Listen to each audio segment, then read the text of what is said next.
ಪ್ರಕಟಣೆ 2ನೇ ಅಧ್ಯಾಯ 4ನೇ ವಾಕ್ಯ. ಆದರೆ ಮೊದಲು ನಿನಗಿದ್ದ ಪ್ರೀತಿಯನ್ನು ನೀನು ಬಿಟ್ಟಿದ್ದೀ ಎಂದು ನಾನು ನಿನ್ನ ಮೇಲೆ ತಪ್ಪು ಹೊರಿಸಬೇಕಾಗುತ್ತದೆ. ಈ ವಾಕ್ಯದಲ್ಲಿ ದೇವರು ಎಫೆಸ ಸಭೆಯವರಿಗೆ ಅವರಿಗಿದಂಥ ಕೊರತೆಯ ಕುರಿತಾಗಿ ತಿಳಿಸಿ ನುಡಿದಂಥ ಸಂಗತಿಗಳನ್ನು ವಿವರಿಸಲಾಗಿದೆ. ನೋಡುವಂಥ ಸಮಯದಲ್ಲಿ ದೇವರು ಎಫೆಸ ಸಭೆಯವರ ಕುರಿತಾಗಿ ಒಂದು ಕೊರತೆಯನ್ನು ಹೇಳುತ್ತಾ, ಮೊದಲು ನಿನಗಿದ್ದ ಪ್ರೀತಿಯನ್ನು ನೀನು ಬಿಟ್ಟಿದ್ದೀ ಎಂದು ನಾನು ನಿನ್ನ ಮೇಲೆ ತಪ್ಪು ಹೊರಿಸಬೇಕಾಗುತ್ತದೆಂಬುದಾಗಿ ಹೇಳುತ್ತಾ ಇದ್ದಾರೆ.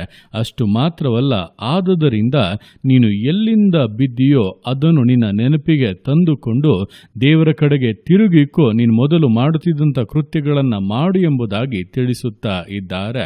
ಅಂದರೆ ಮೊದಲು ದೇವರ ಮೇಲಿದ್ದಂಥ ಪ್ರೀತಿ, ದೇವರ ವಿಷಯಗಳಲ್ಲಿದ್ದಂಥ ಆಸಕ್ತಿ ಈಗ ಕಡಿಮೆ ಆಗಿ ಹೋಗಿದೆ.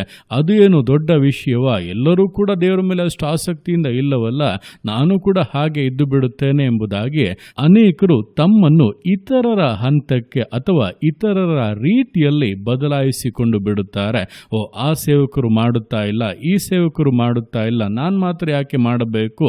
ಈ ದೇವಜನರು ಈ ರೀತಿ ಇದ್ದಾರೆ, ಅವರು ಆ ರೀತಿ ಇದ್ದಾರೆ, ನಾನು ಯಾಕೆ ಮಾತ್ರ ಇಷ್ಟು ಶ್ರಮ ಪಡಬೇಕು, ಇಷ್ಟು ಕಷ್ಟಪಡಬೇಕು? ದೇವರ ರಾಜ್ಯವನ್ನು ಕಟ್ಟುವುದಕ್ಕೆ ಇಷ್ಟು ಯಾಕೆ ದುಡಿಯಬೇಕು? ನಾನು ಕೂಡ ಅವರಂತೆ ಇದ್ದು ಬಿಡೋಣ ಎಂಬುದಾಗಿ ಆಲೋಚಿಸಿ ತಮ್ಮನ್ನೇ ಕೆಳಗಿನ ಹಂತಕ್ಕೆ ತಳ್ಳಿಕೊಳ್ಳುವಂಥ ಒಂದು ಗುಂಪು ಇದ್ದಾರೆ. ಅಂಥವರ ವಿಷಯದಲ್ಲಿ ಈ ರೀತಿಯಂಥ ಕೊರತೆಯನ್ನು ಹೇಳಬಹುದು. ಹೇಗೆಂದರೆ, ಮೊದಲು ನಿಮಗಿದ್ದಂಥ ಪ್ರೀತಿಯನ್ನು ನೀವು ಬಿಟ್ಟಿದ್ದೀರಿ.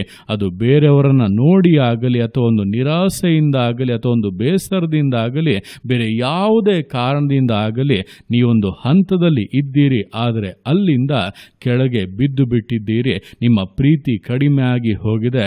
ಮುಂಚೆ ಇದ್ದಷ್ಟು ಪ್ರೀತಿ, ಮುಂಚೆ ಇದ್ದಷ್ಟು ಆಸಕ್ತಿ, ಮುಂಚೆ ಇದ್ದಷ್ಟು ಭಯಭಕ್ತಿ, ದೇವರ ಮೇಲೆ ಒಂದು ಅನ್ಯೂನ್ಯತೆ, ದೇವರ ವಿಷಯಗಳಲ್ಲಿ ಅಷ್ಟು ಕಾಳಜಿ, ಎಚ್ಚರಿಕೆ, ಭಯಭಕ್ತಿ, ಇದೆಲ್ಲವೂ ಕೂಡ ಕಡಿಮೆ ಆಗಿ ಹೋಗಿದೆ ಎಂಬುದಾಗಿ ದೇವರು ಎಚ್ಚರಿಸುತ್ತಾ ಇದ್ದಾರೆ. ಹಾಗಾಗಿ ನೀವು ಎಲ್ಲಿಂದ ಬಿದ್ದಿರೋ ಅದನ್ನು ನೋಡಿ ಪುನಃ ದೇವರ ಕಡೆಗೆ ತಿರುಗಿಕೊಳ್ಳಿರಿ.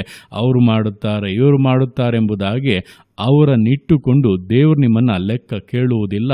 ನಿಮಗೆ ಕೊಡಲ್ಪಟ್ಟಂಥ ಜವಾಬ್ದಾರಿ, ನಿಮಗೆ ಕೊಡಲ್ಪಟ್ಟಂಥ ಅಭಿಷೇಕ, ನಿಮ್ಮ ಜೀವಿತದಲ್ಲಿ ದೇವರಿಟ್ಟಿರುವಂಥ ಉದ್ದೇಶ, ಅವುಗಳ ವಿಷಯವಾಗಿ ದೇವರು ನಿಮಗೆ ಲೆಕ್ಕವನ್ನು ಕೇಳುವಂಥದ್ದು. ಮತ್ತೊಬ್ಬರ ಮೇಲೆ ತಪ್ಪುಗಳನ್ನು ಹೊರಿಸಿ ದೇವರ ನ್ಯಾಯ ತೀರ್ಪಿನಿಂದ ತಪ್ಪಿಸಿಕೊಳ್ಳುವುದಕ್ಕೆ ಸಾಧ್ಯವಿಲ್ಲ. ಆದ್ದರಿಂದ ಈ ದಿವಸಗಳಲ್ಲಿ ನಮ್ಮ ಜೀವಿತ, ನಮ್ಮ ಪ್ರೀತಿ, ನಮ್ಮ ಭಯಭಕ್ತಿ, ನಮ್ಮ ಸಮರ್ಪಣೆ, ನಮ್ಮ ಪ್ರತಿಷ್ಠೆ, ಇದರಲ್ಲಿ ನಾವು ಎಂದಿಗೂ ಕೂಡ ಕೆಳಗೆ ಬೀಳಬಾರದು. ದೃಢವಾಗಿರಬೇಕು, ಇನ್ನೂ ಬೆಳೆಯುತ್ತಾ ಇರಬೇಕು, ಇನ್ನೂ ಹೆಚ್ಚು ಅಭಿವೃದ್ಧಿಯಾಗುತ್ತಾ ಇರಬೇಕು. ದೇವರಿಗೆ ಸಮೀಪಸ್ಥರಾಗಿ ಆತನ ಉದ್ದೇಶಗಳನ್ನು ನೆರವೇರಿಸುತ್ತಾ ಇರಬೇಕು. ಅದುವೇ ದೇವರಿಗೆ ಅತಿ ಪ್ರಿಯ. ದೇವರು ನಮ್ಮಲ್ಲಿ ಸಂತೋಷ ಪಡುವುದಕ್ಕೂ, ನಮ್ಮನ್ನು ಹೆಚ್ಚಾಗಿ ಆಶೀರ್ವದಿಸಿ ಅಭಿವೃದ್ಧಿ ಪಡಿಸುವುದಕ್ಕೂ ಒಂದು ಮುಖ್ಯವಾದ ಕಾರಣವಾಗಿ ಬದಲಾಗುತ್ತದೆ. ಆದ್ದರಿಂದ ಈ ದಿವಸಗಳಲ್ಲಿ ನಿಮ್ಮನ್ನು ನೀವು ಪರೀಕ್ಷಿಸಿಕೊಂಡು ದೇವರ ವಿಷಯವಾಗಿರುವಂಥ ನಿಮ್ಮ ಹಂತ ಎಂದಿಗೂ ಕೂಡ ಕೆಳಗೆ ಜಾರಬಾರದು. ಅದು ಅಭಿವೃದ್ಧಿಯಾಗುತ್ತಲೇ ಇರಬೇಕೆಂಬುದನ್ನು ತಿಳಿದವರಾಗಿ ಎಚ್ಚರಿಕೆಯಿಂದ, ದೃಢತೆಯಿಂದ, ಸಮರ್ಪಣೆಯಿಂದ ವಿಶ್ವಾಸ ಜೀವಿತಗಳನ್ನು ಮುನ್ನಡೆಸೋಣ. ದೇವರ ಕರಗಳಲ್ಲಿ ಸಮರ್ಪಿಸಿ ಪ್ರಾರ್ಥಿಸೋಣ. ಯೇಸುವೆ, ಸ್ತೋತ್ರ ರಾಜ, ಕೊಟ್ಟಂತಹ ಈ ದಿವಸಕ್ಕೋಸ್ಕರ ಸ್ತೋತ್ರ ಕರ್ತನೆ. ಈ ದಿವಸ ನಿನ್ನ ಕರಗಳಲ್ಲಿ ಸಮರ್ಪಿಸ್ತೇನೆ. ಪ್ರತಿಯೊಂದು ಜೀವಿತಗಳನ್ನು ನೀನು ಆಳ್ವಿಕೆ ಮಾಡು, ಬಲಪಡಿಸು ಕರ್ತನೆ. ಹೌದಪ್ಪ, ನಿನ್ನ ವಾಕ್ಯದ ಮೂಲಕ ನಿನ್ನ ಮಟ್ಟಿಗೆ ಸ್ಪಷ್ಟವಾಗಿ ಮಾತನಾಡಿದ್ದೀಯಾ. ನಮ್ಮ ಪ್ರೀತಿಯಪ್ಪ ಕಡಿಮೆ ಆಗಬಾರದು. ಮೊದಲಿದ್ದಂಥ ಪ್ರೀತಿಯನ್ನು ನಾವು ಬಿಟ್ಟು ಬಿಡಬಾರದು. ಮೊದಲಿದ್ದಂಥ ಭಯಭಕ್ತಿ, ಮೊದಲಿದ್ದಂಥ ಒಂದು ಸಮರ್ಪಣೆ, ಅನ್ಯೂನ್ಯತೆಯನ್ನಪ್ಪ ನಾವು ಕಳೆದುಕೊಳ್ಳಬಾರದು. ಮತ್ತೊಬ್ಬರನ್ನು ನೋಡಿ ನಿರಾಸೆಗೆ ಒಳಗಾಗಿ ಮತ್ತೊಬ್ಬರ ಹಾಗೆ ಜೀವಿಸೋಣ ಎಂಬುದಾಗಿ ನಮ್ಮಲ್ಲಿರುವಂಥ ಪರಿಶುದ್ಧತೆಯನ್ನು, ನಮ್ಮಲ್ಲಿರುವಂಥ ನೀತಿಯನ್ನು, ನಮ್ಮಲ್ಲಿರುವಂಥ ಸಮರ್ಪಣೆಯನ್ನು, ನಮ್ಮ ಹಂತವನ್ನು ನಾವು ಬಿಟ್ಟರೆ ದೋಷಿಗಳಾಗಿ ಬದಲಾಗುತ್ತೇವೆ ಎಂಬುದನ್ನು ತಿಳಿದು ಈ ದಿವಸಗಳಲ್ಲಿ ಕರ್ತನೆ ಎಚ್ಚೆತ್ತುಕೊಂಡು ಎಲ್ಲಿಂದ ಬಿದ್ದವೋ ಅದನ್ನು ಅರಿತುಕೊಂಡು ಕರ್ತನೆ ನಿನ್ನ ಕಡೆಗೆ ತಿರುಗಿಕೊಂಡು ಪುನಃ ಒಂದು ಹಂತದಲ್ಲಿ ನಿಂತು ಉದ್ದೇಶಗಳನ್ನು ನೆರವೇರಿಸುತ್ತಾ ನಿನಗೆ ಸಂತೋಷವನ್ನುಂಟು ಮಾಡುವಂಥ ಜೀವಿತವನ್ನು ನಡೆಸುವುದಕ್ಕೆ ಪ್ರತಿಯೊಬ್ಬರಿಗೂ ಸಹಾಯವನ್ನು, ಕೃಪೆಯನ್ನು ಅನುಗ್ರಹಿಸು. ನಿನ್ನ ಮಕ್ಕಳು ಆತ್ಮಿಕ ವಿಷಯಗಳು ಇನ್ನೂ ಕೂಡ ಬೆಳೆಯಲಿ, ಅಭಿವೃದ್ಧಿ ಆಗಲಿ ನಿನ್ನ ಉದ್ದೇಶಗಳನ್ನು ನೆರವೇರಿಸುತ್ತಾ ಅಪ್ಪ ನಿನಗಾಗಿ ಶಕ್ತವಾಗಿ ಉಪಯೋಗವಾಗುವಂಥ ಸಾಧನಗಳಾಗಿ ಬದಲಾಗಲಿ. ನಿನ್ನ ಅತ್ತಿಗೆ ಮಾಡುವಂಥ ನಿನ್ನ ಪ್ರೀತಿಗೋಸ್ಕರ, ಕೃಪೆಗೋಸ್ಕರ ಅಪ್ಪ ನಿಮಗೆ ಸ್ತೋತ್ರಗಳು. ಪ್ರತಿಯೊಂದು ಜೀವಿತಗಳನ್ನು ಅಪ್ಪ ನಿಮ್ಮ ಕರಗಳಲ್ಲಿ ಸಮರ್ಪಿಸ್ತಾ ಇದ್ದಾನೆ.